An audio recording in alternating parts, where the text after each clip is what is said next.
지난 한 주간 동안도 주님의 은혜 가운데서 강건하게 평안하게 지내셨기를 바랍니다. 오늘은 우리가 지난주에 이어서 하나님의 그 복음과 연관되어진 쪽에 초점을 맞추고 말씀을 살펴보도록 하겠습니다.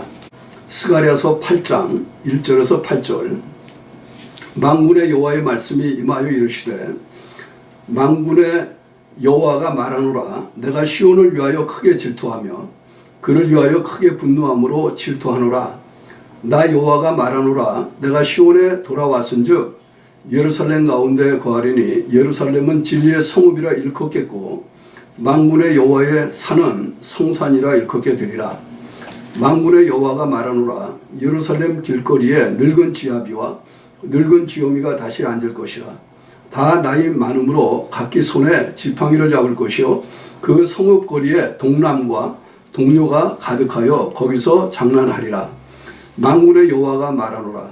이 일이 그날에 남은 백성의 눈에는 기이하려니와 내 눈에 어찌 기이하겠느냐. 만군의 여호와의 말이니라. 만군의 여호와가 말하노라.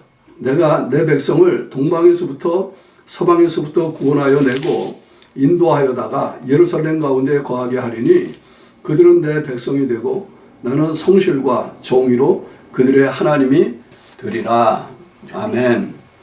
말씀에 은혜 드시기를 바랍니다. 예수님께서 사시는 동안에 이제 복음 사역을 한 그 복음서의 내용들을 살펴보면 종종 구약 성경을 인용하시는 거 볼 수 있습니다. 그 인용한 구약 성경 말씀 가운데 한 부분이 이 스가랴서라고 얘기를 할 수 있는데요. 이사야서 못지않게 여러 군데에서 주님께서 주님이 메시아다라고 하는 것을 말씀하시기 위하여 이 성경 말씀을 인용한 부분이 있습니다. 그러나 이 말씀들 속에 보면 하나님의 교회가 어떻게 시작이 되어지고 또 하나님의 나라가 어떻게 점차적으로 나타나게 되어질 것인가 라고 하는 것에 대한 비전들이 담겨 있는 것을 볼 수 있는데요. 우리가 이런 그 주님의 교회를 이미 하나님께서 주의 종들을 통해서 세워나가게 되어질 것이라고 하는 것을 선언한 그 그림 속에서 이 말씀들을 살펴보면서 복음이 갖고 있는 이 하나님께서 정말 어떤 비전을 가지고 이 하나님의 나라를 이야기하고 있는가, 복음에 담겨 있는 그 비전을 오늘은 살펴보면서 우리가 믿음 생활할 때 어떤 것이 바람직한 이상적인 신앙생활이라고 얘기를 할 수 있겠는가, 교회가 어떻게 세워지면은 정말 이상적이고 바람직한 신앙 공동체의 모습을 띄어가고 있다라고 얘기할 수 있겠는가, 이런 것들을 한번 묵상해 볼 수 있게 되어지기를 바랍니다. 특별히 이 스가랴서는 바벨론에서 포로 생활을 오래 했던 이스라엘 사람들이 하나님의 섭리 가운데서 이제 다시 예루살렘으로 돌아오게 되어지죠. 그 70년의 종살이를 마치고 처음으로 돌아온 사람들이 스룹바벨과 에스라의 그 리더십 아래서 예루살렘으로 돌아왔는데요. 그때 돌아왔던 사람들의 수는 정확히 이야기하면 49,897명이라고 이렇게 우리가 산출을 할 수 있습니다. 그러니까 약 5만 명 정도 돌아왔다라고 얘기할 수 있는데요. 그때의 선지자로서 활동을 했던 사람 가운데 하나가 이 스가랴 선지자입니다. 그렇기 때문에 이 스가랴서를 이해하려고 하면 이 이스라엘 사람들이 바벨론에서 포로로 잡혀가 가지고 귀양살이를 했던, 그야말로 다른 나라에 가가지고 종살이를 했던 긴 그 아픔의 역사가 있었다라고 하는 것을 염두에 두면은 좋겠습니다. 어떻게 보면은 그 시대적으로 보면 그 바벨론에서 종살이 포로 생활을, 포로로서 잡혀서 살던 그 이주민 생활이죠. 그것을 마치고 다시 예루살렘으로 돌아왔던 이 때를 예수님 오시기 전 주전 한 518년경이라고 보니까 이때부터 예수님까지는 한 500여 년의 역사가 있었다라고 얘기할 수 있고요. 그 사이에 물론 유대 땅에는 많은 여러 가지 일들이 일어났었던 것을 볼 수가 있습니다. 그러나 그런 모든 그 역사적인 사건들을 배경으로 하고 있는 것 가운데서도 우리가 이 스가랴서를 잘 이해하려고 하면 이 전쟁의 참사라고 할까, 그 전쟁으로 말미암아 야기되었던 예루살렘 도시의 그 황폐함, 또 예루살렘 성전이 무너졌던 그 고통스러움, 그리고 본인들은 포로로 잡혀가지고 그 낯선 나라에서 참 살기 어려운 긴 70여 년의 세월을 보낼 수밖에 없었던 눈물겨운 그 세월들, 이런 것들을 염두에 두면서 이 말씀을 이해하면 참 좋을 것입니다. 왜냐하면은 우리가 오늘날 우리가 사는 환경은 어떻게 보면 전쟁이라고 하는 말 피부로 직접 느낄 수 있는 이런 상황은 아니죠. 그러나 뭐 지난주일에도 미국에서 시리아를 공습해 가지고 한 그 조그만 마을이지만 거기를 뭐 초토화했다, 이런 기사가 떴는데요. 우리가 지난 몇 년 동안 이라크와 전쟁을 걸치면서 또 아프가니스탄과 전쟁을 걸치면서 이 전쟁이 휩쓸고 지나간 자리에 살았던 사람들이 당하는 그런 그 어려운 일들, 그 황폐해진 그 땅의 모습들, 이런 것들을 뉴스를 통해서 어렵지 않게 잘 볼 수가 있었을 것인데요. 이스라엘 이 사람들, 유다 사람들이죠. 특별히 남쪽 유다 사람들 중심으로 돼 있는 이 사람들이 그 바벨론의 침략을 받아가지고 그 땅을 완전히 빼앗기게 되어지고 예루살렘이 무너지게 되어지고 예루살렘 성전이 허물어지게 되어지는 이런 일들을 경험한 것도 괴로운 일인데, 거기다가 포로로 잡혀가가지고 70년을 살면서 이 사람들이 얼마나 가슴 치는 세월을 보냈겠습니까? 그래서 7장에 보면은 사실 이 사람들은 늘 정말 하나님 앞에서 어떻게 하든지 자기네들의 죄를 용서받고 다시 하나님께서 주신 약속의 땅, 축복의 땅으로 돌아오기를 원해서 늘 금식을 했던 이런 기록이 나오는데, 그런 그 역사적인 사건을 배경으로 하면서 이 말씀을 우리가 보면 하나님께서 이제 하시려고 하시는 이런 말씀들을 잘 깊이 있게 한 번 더 묵상할 수 있다고 봅니다. 그래서 1절, 2절, 특별히 오늘 2절 말씀을 중심으로 잠깐 좀 하나님의 그 심정을 헤아려 보기를 원하는데요. 여기 보면 이렇게 얘기하거든요. 만군의 여호와가 말하노라, 내가 시온을 위하여 크게 질투하며 그를 위하여 크게 분노함으로 질투한다, 그렇게 이야기를 하고 있습니다.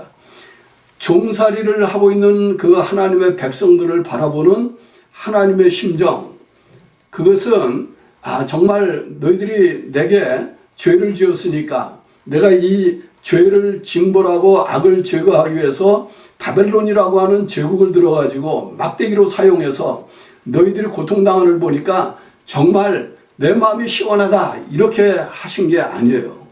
여기 보면 그 하나님께서는 정말 안타까운 마음을 가지고 자기의 백성들이 그 이방인의 땅에 가가지고 포로 생활해야 된다라고 하는, 그야말로 잡혀온 신세로 전락해버린 위치에서 그들의 삶이 영위되어져야 된다라고 하는 것에 대해서 안타깝게 생각을 하시는데, 그것을 나타내기 위해서 사용한 표현이 내가 질투한다, 정말 질투심이 난다, 그것도 화가 나면서 이 분노함으로 질투하는 질투심이 난다라고 이렇게 이야기를 하고 계신 것이죠. 질투라고 하는 말이 무슨 뜻입니까? 그러니까 사전적인 의미를 제가 한번 찾아보니까 이렇게 재미있게 설명해 놓은 부분이 있었습니다. 보통 자신의 연인이나 배우자가 자기 이외의 사람과 관계를 가질 때 생기는 감정, 연인뿐만 아니라 인간의 모든 분야에서 흔히 볼 수 있다.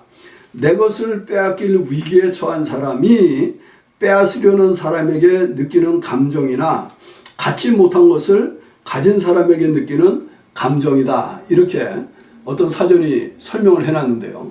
사실 하나님께서 이스라엘 백성들 그 범죄한 죄악 때문에 바벨론의 손에 붙이기는 했지만 그 사람들이 포로로 잡혀갔을 때 하나님의 심정은 저 사람들이 사실은 내 사람들인데, 저 사람들이 사실은 내 백성인데 내 것을 빼앗겼다라고 하는 이 안타까운 마음이 있으셨다는 거예요. 그래서 다른 한쪽으로는 물론요, 분노하시는 것이 이스라엘 백성들의 죄악에 대한 것일 수도 있겠지만 그 이스라엘 백성들을 침략하고 약탈해가는 바벨론 사람들에 대한 것일 수도 있겠고요.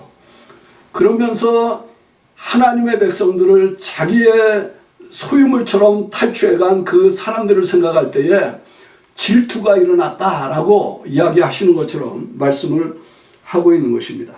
이게 굉장히 역설적인 것이죠. 어떻게 보면은 이 이스라엘 백성들이 범죄한 것 때문에 하나님께서 그들에게서 악을 제하고, 우리가 이어서 계속 보겠습니다만은 그들로 하여금 거룩한 하나님의 백성들이 되도록 하기 위하여 하나님이 징벌적인 조치를 위해서 바벨론 군대를 끌어들이셨습니다. 바벨론 사람들을 불러일으켜서 이 사람들로 하여금 이스라엘 사람들을 징벌하는, 그야말로 벌을 주고 책망하는, 그렇게 함으로써 하나님이 죄악을 싫어하시는 분이라고 하는 것을 이스라엘 백성들로 하여금 알게 하기를 원했는데, 그럼에도 불구하고 하나님이 그 고난당하는 자기 백성을 바라보면서 하나님이 그것을 마음으로 즐거워하시지 않았다는 말이에요.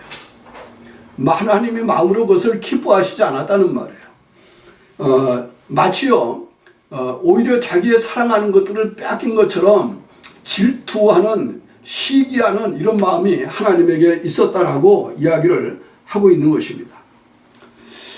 저는 이 표현 속에서 하나님이 우리가 죄를 지을 때, 또 그래서 그 죄의 결과로 우리가 고통을 당할 때 하나님께서는 어떻게 생각하고 계실까 하는 것들을 한번 생각해 볼 수 있게 되어지기를 바랍니다. 하나님께서는요, 우리가 죄의 결과로 어려운 상황 속에 들어간다 하더라도 우리에 대한, 하나님의 백성에 대한 그 애착심을 갖고 계시다라고 하는 거예요.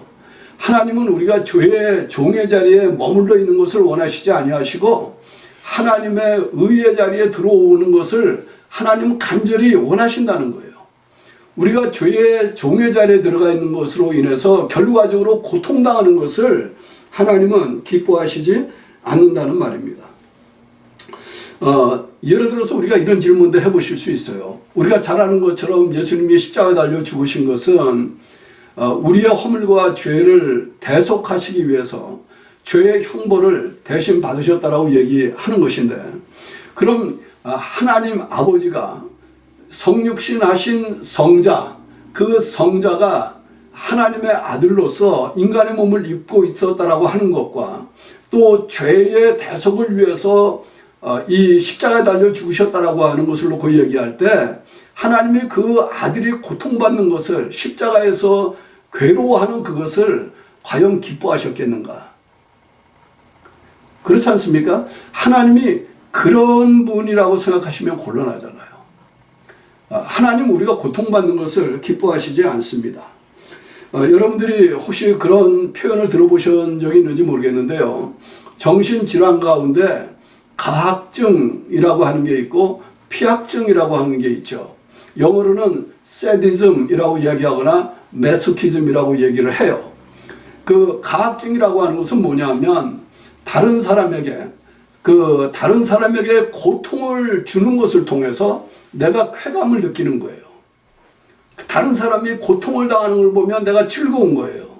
물론 특별히 성적인 관계 속에서 배우자를 이렇게 얘기한다라고 할 수 있지만, 그런 것을 좀 넘어서면 보편적으로 얘기할 때 다른 사람이 안 되는 것을 보면, 다른 사람이 고생하는 것을 보면, 다른 사람이 괴로워하는 것을 보면 자기도 모르는 사이에 마음에 쾌감이 생긴다는 거예요.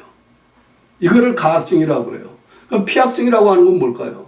피학증이라고 하는 것은 내가 다른 사람으로부터 고통을 당하게 되어지면 고통을 당하는 것을 통해서 마음의 쾌감을 느낀다라고 하는 거예요. 요게 조금 더 심하게 가면은 이제 자해라고 하는 것을 하게 되죠. 내가 다른 사람이 나에게 고통을 주는 게 아니라 고통을 줄 다른 사람이 없으면 내가 내 몸에 고통을 가하면서 그 고통 속에서 쾌감을 가지게 되어진다. 뭐 이런 이야기를 할 수 있는 거죠.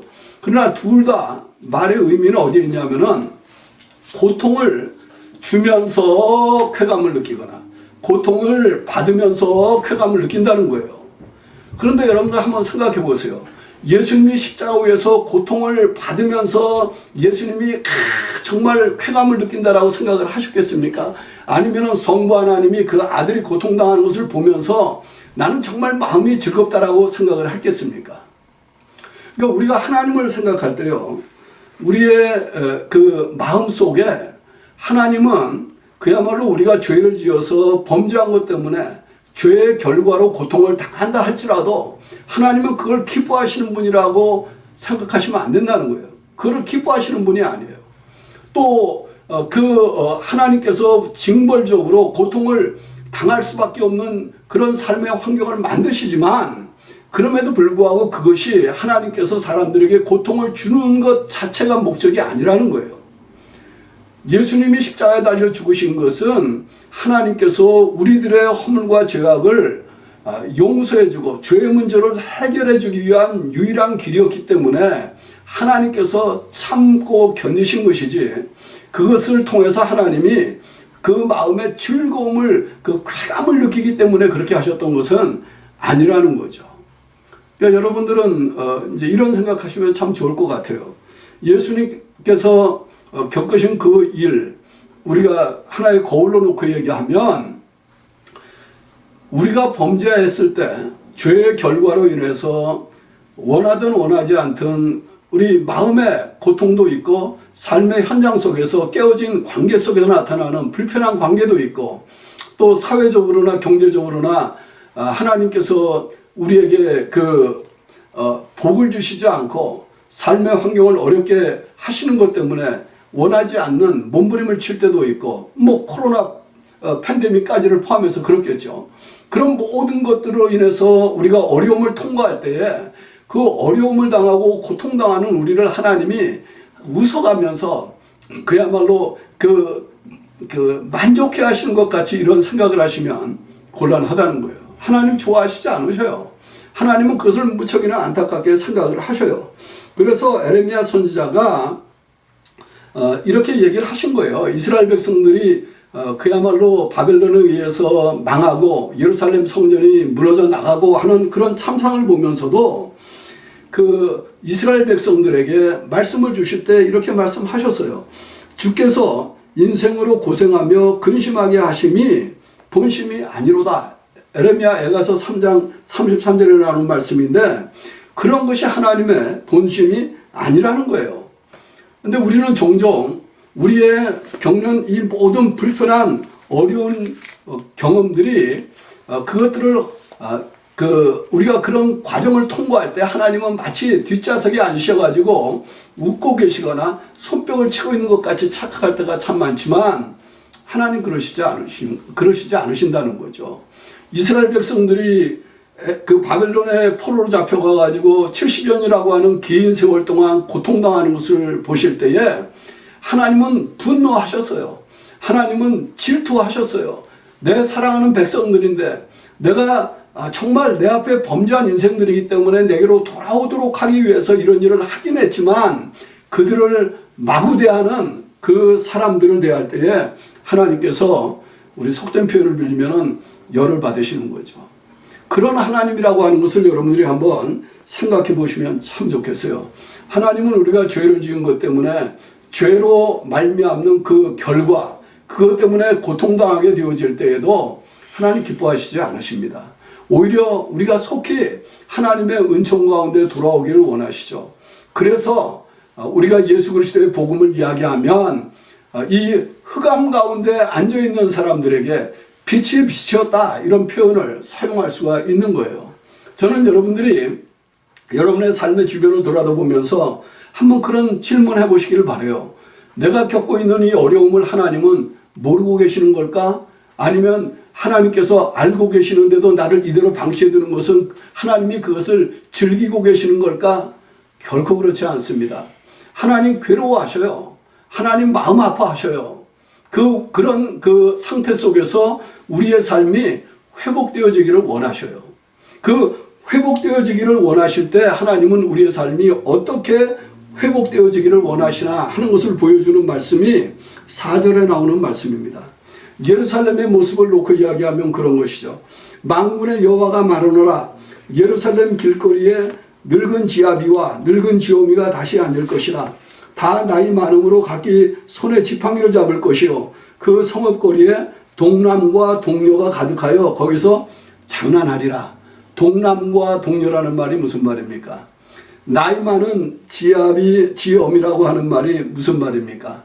나이 많은 할머니, 할아버지들만 있는 것이 아니고 어린아이들, 이제 정말 우리 국민학교 다니는 아이들, 초등학교 다니는 아이들, 유치원 다니는 아이들 같은 이런 아이들이 그 예루살렘 거리에서 장난하고 놀고 떠들고 이런 모습을 하나님께서 그려내고 계신 거예요. 나이 많은 사람들, 그 아이들이 노는 것을 보고 마음에 흐뭇해하고 그림만 놓고 얘기해도 얼마나 평화로워 보이는 그런 그림이에요. 그 전쟁의 참화 속에서 70년 동안 버려졌던 그 성읍에 다시 하나님의 백성들이 돌아와가지고 그 예루살렘 성이, 예루살렘이라고 하는 말은 말 그대로 이야기하면 평화의 도시, 평화의 터, 그런 뜻이에요. 살렘이라고 하는 말, 여러분들 샬롬이라고 하는 말 아시잖아요. 피스, 평화. 예루라고 하는 말은 그 기초라고 하는 뜻입니다.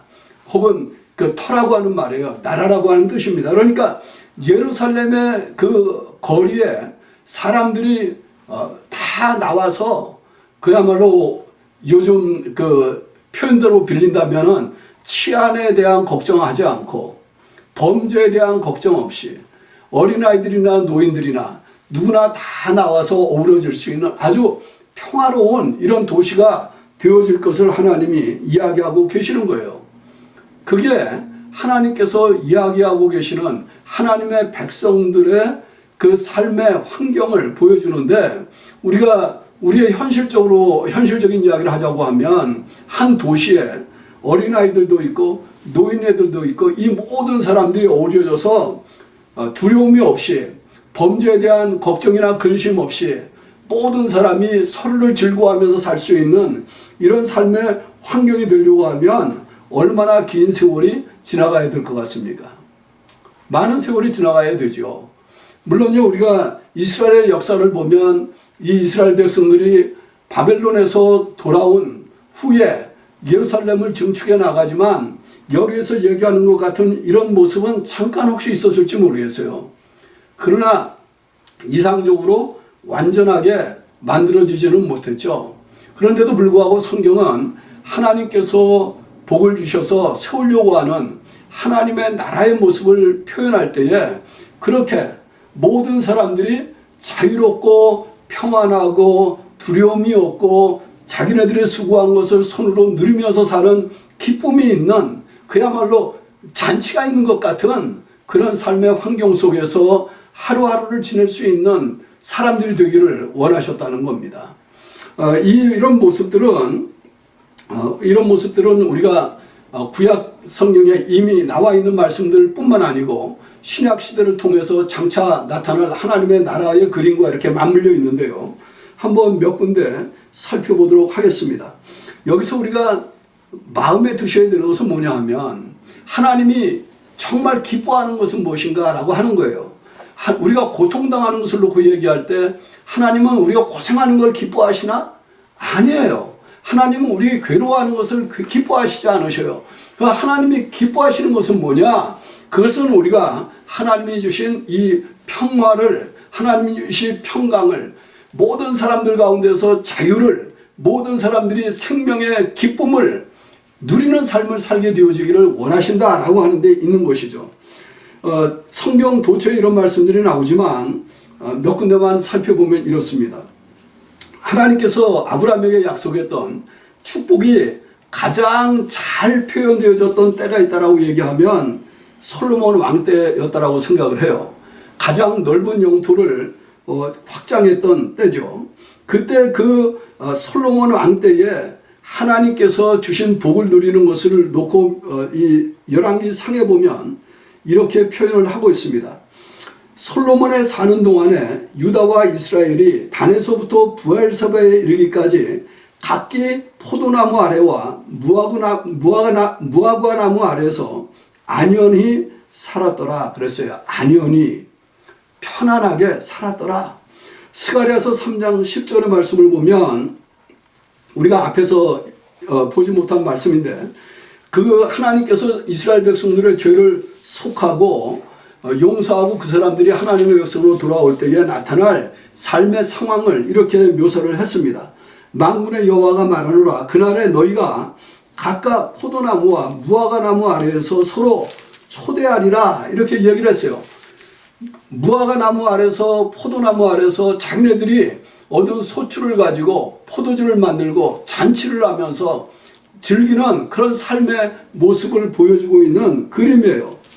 이것은 미가서에 보면은 이 종말론적인 것과도 맞물려 있는 그림인데 미가서 4장에 보면은 이런 표현이 나옵니다.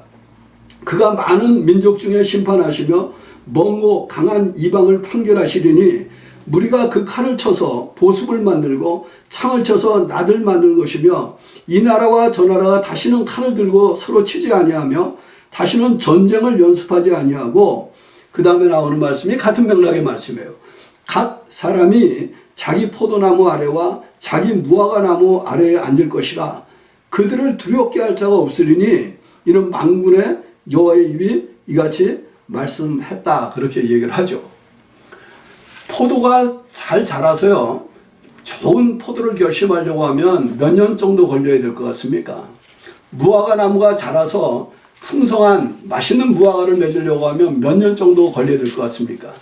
이 말은요 그 하나님이 주신 복의 그 실상이 나타나게 되어질 때까지 전쟁이라고 하는 것이 그 지역에 없었다라고 하는 것을 생각하게 하는 말이에요.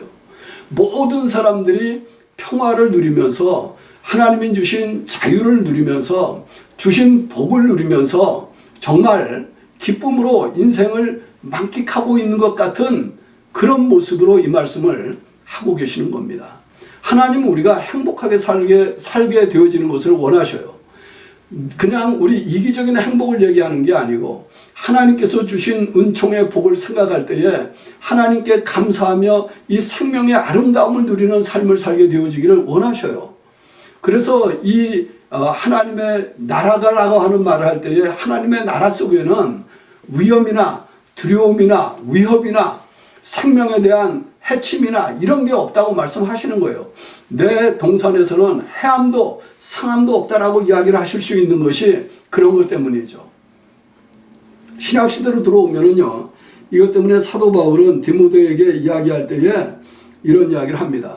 너희가 세상 가운데서 아직 완성되게 나타난 하나님의 나라를 보지 못하지만은 그러나 그렇기 때문에 이 위정자들을 위해서 기도하라고 이야기할 때에 이렇게 얘기하죠. 디모데 전서 2장에 나오는 말씀인데 임금들과 높은 지위에 있는 모든 사람을 위하여 기도하라고 얘기하면서 이는 우리가 모든 경건과 단정한 중에 고요하고 평안한 생활을 하려 함이라 그렇게 얘기를 했어요. 고요하고 평안한 생활을 하게 하기 위한 것이다.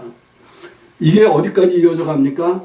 요한계시록에 가면 하나님께서 예비하신 새하늘과 새 땅 그리고 거기에 신부처럼 단장하고 내려오는 새 예루살렘으로 이어져 가요.